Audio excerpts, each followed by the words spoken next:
Hello, curious minds. It's me, Professor Sagewell. And today we're setting sail on a journey through time. Now tell me, have you ever wondered why a group of farmers, merchants, and townsfolk would take on the most powerful empire in the world? Why would 13 small colonies challenge the mighty British crown? It wasn't just about tea. It wasn't just about taxes. And it certainly wasn't about throwing a party in Boston Harbor. So what was the American Revolution really about? Let's explore the ideas, events, and people that turned protest into a full-blown revolution. First, what started all of this?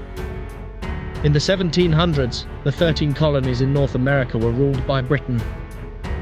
People in places like Massachusetts, Virginia, and New York lived under British laws, paid British taxes, and answered to a king they'd never even met. At first, the colonists didn't mind too much. They had space to grow, chances to trade, and some freedom to govern themselves.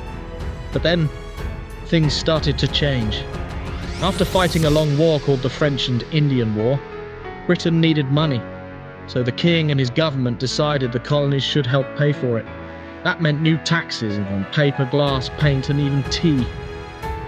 But here's the problem. The colonists didn't get a vote. No voice in British Parliament, no say in how or why they were being taxed. They called it taxation without representation. Imagine being told to pay for a class party you're not even invited to. Would you be okay with that? Neither were the colonists. They began to protest. Some refused to buy British goods. Others wrote angry letters and gave speeches in town squares. And in 1773, things took a dramatic turn. A group of colonists boarded British ships and threw chests of tea into the harbour. That event became known as the Boston Tea Party. Britain was furious. The king punished Boston harshly, shutting down the harbour and taking away local control. To many colonists, that was the final straw. They believed they were being treated unfairly, not like citizens but like subjects. So what began as protests soon became something much bigger.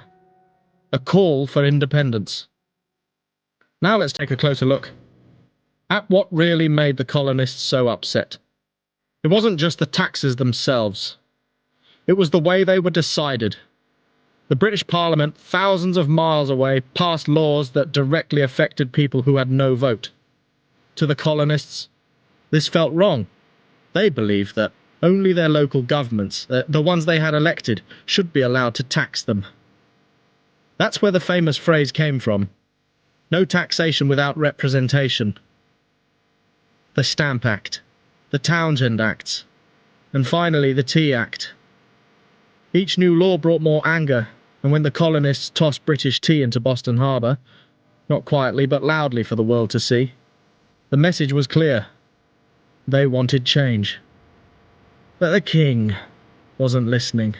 King George III believed the colonies were still under his full control. He didn't want rebellion. He wanted obedience.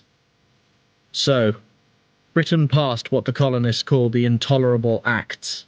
These laws punished the people of Boston, took away local powers, and sent even more British soldiers to enforce royal control. This wasn't just about tea anymore. This was about who had the power to make decisions. The colonists had been managing much of their own lives for decades, running local assemblies, making town rules, and solving their own problems. But now they felt that power slipping away. What if they had no say at all? What if their future was being written by someone across the ocean? So, they began to meet. Leaders from the colonies gathered in secret meetings called congresses. They wrote letters to the king, but he did not reply. And slowly the idea started to grow.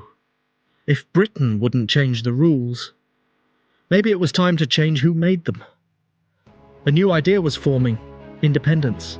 But this wasn't just a battle over laws. It was a battle over ideas. Some of the most important thinkers in the colonies, like Thomas Jefferson, Benjamin Franklin, and John Adams, began writing about freedom, natural rights, and government by the people, for they believed that all people had basic rights, not given by kings, but by nature or by a creator. Rights like life, liberty, and the pursuit of happiness. If a government tried to take those rights away, they argued, people had the right to change that government, or even break away. These ideas weren't just bold, they were dangerous, because they challenged the very idea of monarchy, of kings and queens ruling by birthright. And so in July of 1776, the colonies took a brave step. They wrote the Declaration of Independence. It was a letter to the world saying that the colonies were no longer part of Britain. They were now the United States of America. But of course, Britain did not agree. And that's when war truly began. The American Revolution wasn't one battle, it was a long, difficult struggle that lasted over 8 years. There were famous moments like the freezing winter at Valley Forge, the surprise attack on Christmas night in Trenton, and the final victory at Yorktown, but there were also defeats, setbacks, and terrible hardships. The colonists weren't professional soldiers. They were farmers, teachers, shopkeepers, and blacksmiths. But they believed in their cause, and they had help. France, Spain, and others saw a chance to weaken Britain and join the American side. This was no longer just a rebellion. It was a global conflict. And after years of fighting, sacrifice, and strategy, the colonists won. The Treaty of Paris was signed in 1783, and the United States was finally independent. But let's pause for a moment. Not everyone in the colonies supported the revolution. In fact, thousands of people stayed loyal to the king. They were called loyalists. Some were scared of war. Others believed Britain had protected them. Families were even divided, with brothers or parents on opposite sides. And then, there were the unsung heroes. Women like Deborah Sampson, who disguised herself as a man to fight. Or Sybil Luddington, who rode twice as far as Paul Revere to warn of danger. And let's not forget the spies. Secret messages written in invisible ink. Codes hidden in buttons. And brave agents working in the shadows. Even enslaved people were caught in the middle.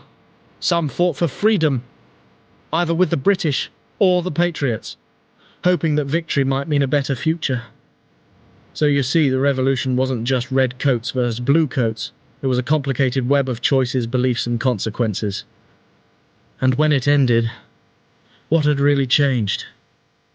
For the first time, a group of colonies had broken away from their mother country and created a new nation, one based not on kings and castles, but on ideas. It was far from perfect. There were still deep problems: slavery, inequality, and struggles over who got to participate in this new democracy. But the American Revolution planted seeds of liberty, self-government, and a belief that people could shape their own future. And those ideas would grow, not just in America, but around the world. Let's review what we've uncovered today. The American Revolution wasn't just about taxes. It was about representation, rights, and responsibility. The colonists didn't want to be ruled by laws they had no voice in. They believed in ideas, powerful ideas about freedom, equality, and government by the people. They wrote, they protested, and when those things weren't enough, they fought. The result wasn't just a new country. It was a new way of thinking, one that would echo through history. So here's your quick quiz. Let's see what you remember. Question 1. What phrase did colonists use to protest taxes without a vote? Answer: no taxation without representation. Question 2. What document officially declared independence from Britain? Answer: the Declaration of Independence. Question 3. Who was the King of Britain during the American Revolution? Answer: King George III. Question 4. Name one woman or spy who played a role in the revolution. Answer: Deborah Sampson, Sybil Luddington, or a member of the spy networks. Final question. Why did the colonists want to be independent? Answer: they wanted freedom, a voice in government, and the ability to shape their own future. Well done, thinkers. History is full of stories like this. Stories where people challenge the rules, speak up for what they believe, and change the world. And that's something worth remembering. Until next time, keep asking questions, keep seeking truth, and stay curious.